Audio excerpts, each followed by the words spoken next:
Kita ke chapter 10, Introduction to Remote Sensing, pengenalan kepada remote sensing. Remote sensing ni basically secara tak langsung rasanya tuan-tuan pun tahu apa itu remote sensing. Remote sensing, remote yang kita gunakan tu. Sebenarnya remote sensing ni general tuan-tuan, general. Kalau kunci kereta kita gunakan remote pun remote sensing juga, remote sensing juga. Penggunaan kad masuk, dia cuma touch and go pun remote sensing juga. Kalau di Sarawak ni tak ada lebuh raya tol, so kalau Semenanjung touch and go, just guna kad, kena ada duit lah dalam tu, kena ada isi duit. So daripada kad tu kita just swipe saja. Sekarang pun yang terbaru remote sensing dengan menggunakan phone dengan aplikasi Boost, Sarawak Pay kalau di Sarawak lah, dan sebagainya pun menggunakan remote sensing. Kalau dulu remote sensing seperti yang chapter yang terdahulu yang saya beritahu, remote sensing ataupun GPS, permulaan dalam sistem ketenteraan di mana remote sensing ini di mana untuk pengumpulan data pada satu tempat. Data yang diperolehi tanpa kita menghantar orang. Kita just hantar drone ke ataupun apa-apa jenis kawalan jauh, aplikasi atau kenderaan kawalan jauh, kita hantar ke tempat tu untuk collect data.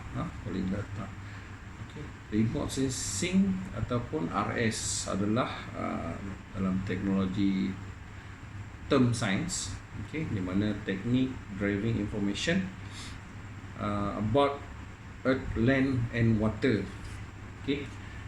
Sekarang ni para saintis cukup mudah untuk mendapatkan pengkalan data dengan adanya remote sensing. Tak perlu bertempus rumus nak pergi ke kutub utara, kutub selatan dan sebagainya.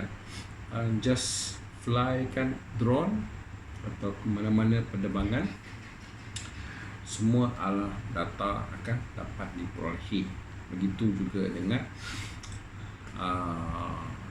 planet-planet kita di bulan, di angkasa, semuanya dapat kita perolehi data dan menggunakan remote sensing ataupun daripada satelit yang telah kita bina di dunia kita ni.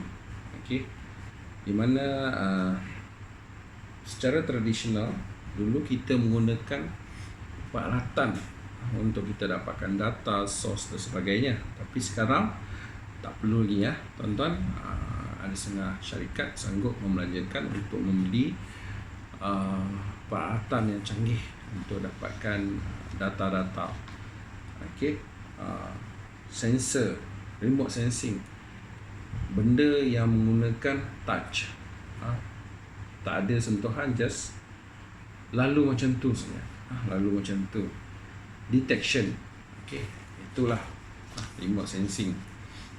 Penggunaan field dalam aplikasi yang digunakan, kaedah yang digunakan dalam kita dapat tahu kalau dalam Jabatan Kaji Cuaca dia dapat meramalkan bila hujan, ribut, putih dan sebagainya. Itu bahagian meteorologi. Dan juga untuk Jabatan Parit dan Talian Air, dia dapat tahu kadar turun naik pasang surut air di empangan untuk yang diproses untuk minum pada bandar-bandar, pada penduduk-penduduk di kawasan. Soil science macam saya sentuh tadi di awal tadi, melalui remote sensing juga, melalui GPS juga, kita dapat tahu berapa potential yield yang boleh dihasilkan di tanah tersebut. Biologi, natural biology, marine.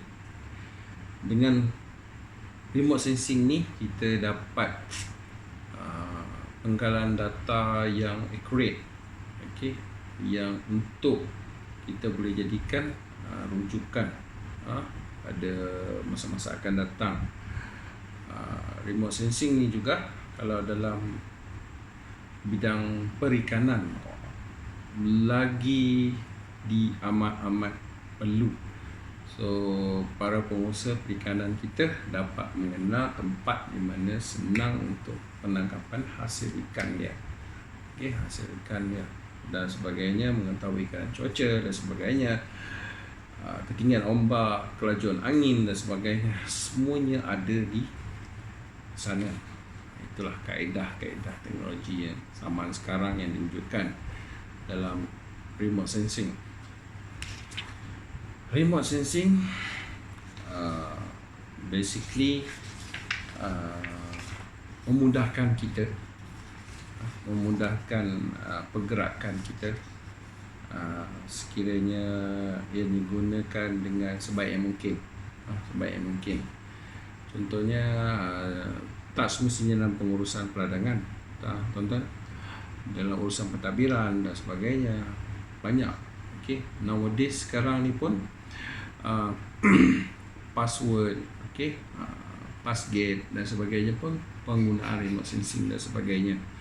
Okay, pintu pejabat pentadbiran untuk hidupkan laptop dan PC pun ada setengah syarikat mungkin yang canggih mungkin menggunakan ID card untuk hidupkan dia punya PC. Who knows? Okay. Remote, apa yang membuat perubahan pada industri kita tentang penggunaan remote sensing ni, tuan-tuan, asalnya tuan-tuan lebih arif, lebih tahu lagi. Penggunaan remote sensing ni mengubah keadaan kita bekerja daripada takut yang lama kepada sesuatu yang moden. Okay, walaupun tak 100% moden, it depend dengan bajet yang dikelolakan oleh company atau syarikat, tuan-tuan. Tapi secara tak langsung ada satu dua perkara kita dapat menjimatkan masa kita bekerja. Contohnya mengambil ukuran, mapping dan sebagainya. Okey, benda-benda ni kita dah boleh memudahkan kerja kita. Kalau dulu kita terpaksa tarik tali, tape, apa semua, ukur panjang dan sebagainya. Nowadays just pancang, dapatkan dia punya benchmark, main point, senang aja. Okey, kita boleh dah dapat reading kita, macam reading untuk water management, soil management, saudara-saudara, tuan-tuan, and then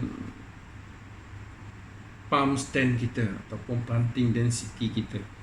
Okey, semuanya kita boleh perolehi dengan secepat yang mungkin, walaupun mengambil masa yang saya masukkan tadi untuk menjanakan mesin tu tadi, drone tu tadi. Memang kita kena laksanakan lah, kita kena jalankan lah drone tu untuk mengambil pengkalan data kita. Okay, remote sensing, look, no touch, is much wider field than we will discuss. Okay, remote sensing bukan setakat cop jari kita, tak. Ada yang menggunakan scan mata, ada yang menggunakan biometrik 10 jari kita ni, dan sebagainya. Ada yang menggunakan suara, semua segala-galanya remote sensing. Ada yang menggunakan wajah, face, muka untuk password dan sebagainya. Okey, segala-galanya canggih, tuan-tuan, sekarang ni. Telinga pun boleh kita letakkan kalau menghadapi permasalahan pendengaran. Nowadays, kalau macam di Jerman, dia dah hasilkan satu alat untuk pendengaran yang kecil, yang sehingga kan kita tak boleh tahu trace dia tu ada masalah pendengaran, sebab teknologi yang dicipta di Jerman ni tadi, tuan-tuan, dia masukkan di dalam, so orang tak dapat tengok, so dia kelihatan normal bagi orang di sekelilingnya. Okey, remote sensing require carrier. Macam saya cakap tadi, dia perlu ada orang yang mengendalikannya, macam drone tadi. Okey, untuk dapatkan informasi berkenaan dengan field tersebut, tuan-tuan.